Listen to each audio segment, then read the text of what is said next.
The air in the courtyard was thick with expectation, a hush falling over the gathered servants as their master, a man of considerable wealth and wisdom, prepared for a long journey.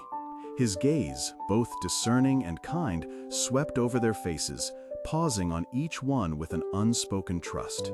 He wasn't just leaving his estate, he was entrusting his very future, in a sense, into their capable hands. He called forward his first servant, a woman named Ilara, known for her sharp mind and courageous spirit. "To you, Ilara," the master began, his voice steady, "I entrust 5 talents. A talent in those days was an enormous sum, a veritable fortune."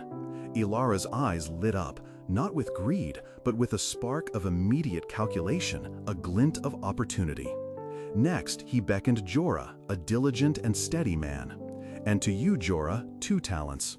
Jorah nodded, a thoughtful expression on his face, already envisioning the ways he might invest and multiply this generous gift. Finally, he turned to Kaelin.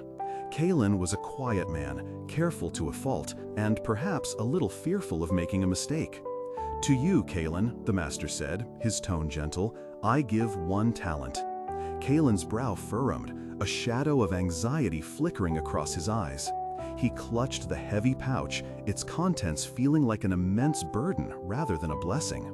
With these weighty trusts distributed, the master offered a final nod and departed, leaving his servants to their own devices, to manage his wealth as they saw fit until his return. What would you do in their shoes? How would you steward such a significant trust? Ilara, with her 5 talents, wasted no time. Her mind was a whirlwind of ideas.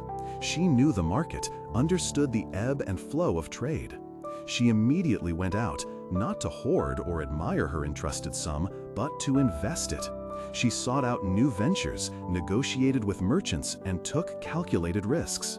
Day after day, she worked tirelessly, her energy fueled by the master's trust and her own inherent drive. And her efforts bore fruit.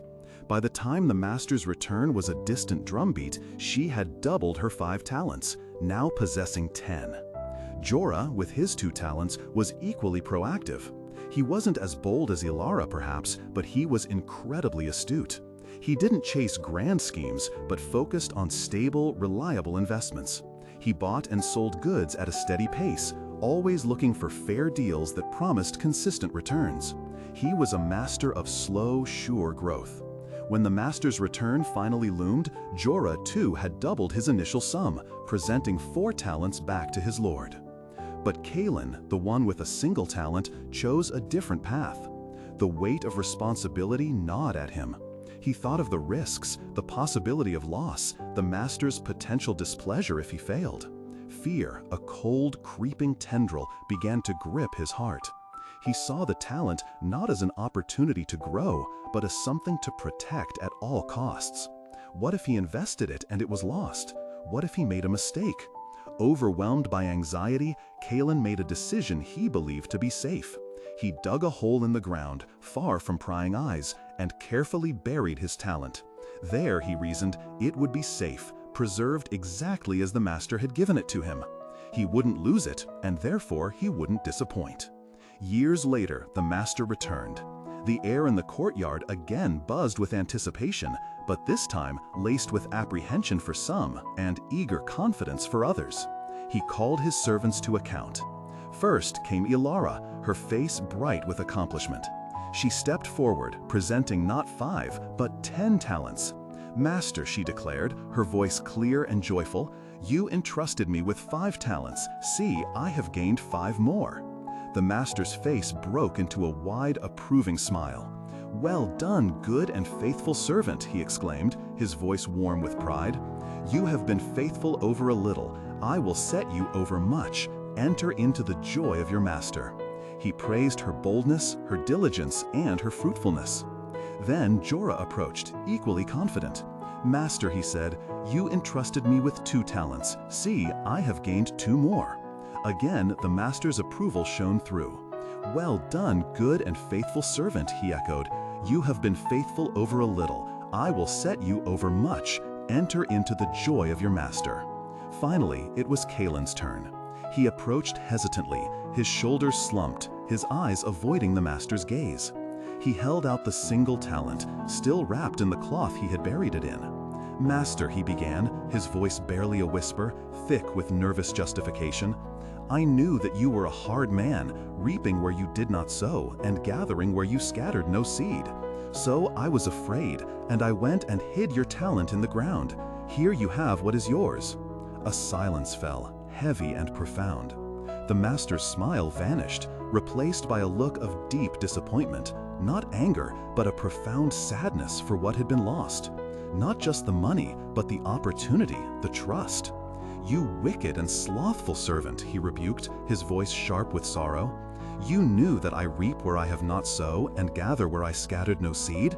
Then you ought to have invested my money with the bankers, and at my coming I should have received what was my own with interest." He continued, his voice firm, "So take the talent from him and give it to the one who has 10 talents. For to everyone who has will more be given, and he will have an abundance. But from the one who has not, even what he has will be taken away." And with a sigh, the master commanded that Caleb be cast out, his fear having led him to waste the very gift he was given. This ancient story, recounted in the Gospel of Matthew, isn't just about money or historical figures. It's a profound parable for each of us. The talents aren't just currency. They represent the divine gifts, abilities, and opportunities God entrusts to every one of us. Whether it's a gift for teaching, for hospitality, for leadership, for creativity, for encouragement, for prayer, for business acumen, or for quiet service, God gives each of us something. The parable teaches us a vital truth. God expects us to use what He has given us, not to bury it. Ilara and Jorah represent those who, out of faith and courage, invest their gifts, taking risks, learning, growing, and ultimately multiplying what they've received for God's glory. Caleb, on the other hand, embodies the fear that paralyzes us. His fear of failure, his misperception of the master as harsh rather than trusting, led him to hide his gift away. He protected it, but in doing so, he rendered it useless. It didn't grow, it didn't benefit anyone, it brought no joy to the master, and ultimately he lost even what he had. This gentle, steady narrative invites us to reflect. What divine gifts have been placed in your hands? Are you holding on to them tightly, afraid to use them, afraid of what others might think? Or are you, like Ilara and Jorah, stepping out in faith, investing your unique abilities and daring to grow them for the kingdom? Remember the video title, Dare to Grow, Don't Bury Your Divine Gifts. God has equipped you not for stagnation, but for fruitfulness. Your gifts are meant to be shared, to bless others, and to bring glory to the giver. Don't let fear or complacency keep them buried. Unearth them, nurture them, and watch in wonder as they multiply. What gift are you ready to unearth today? What small step can you take to begin investing what God has given you? Share your thoughts in the comments below. And if this message resonated with you, consider giving it a like and following for more reflections on faith and life. Until next time, dare to grow.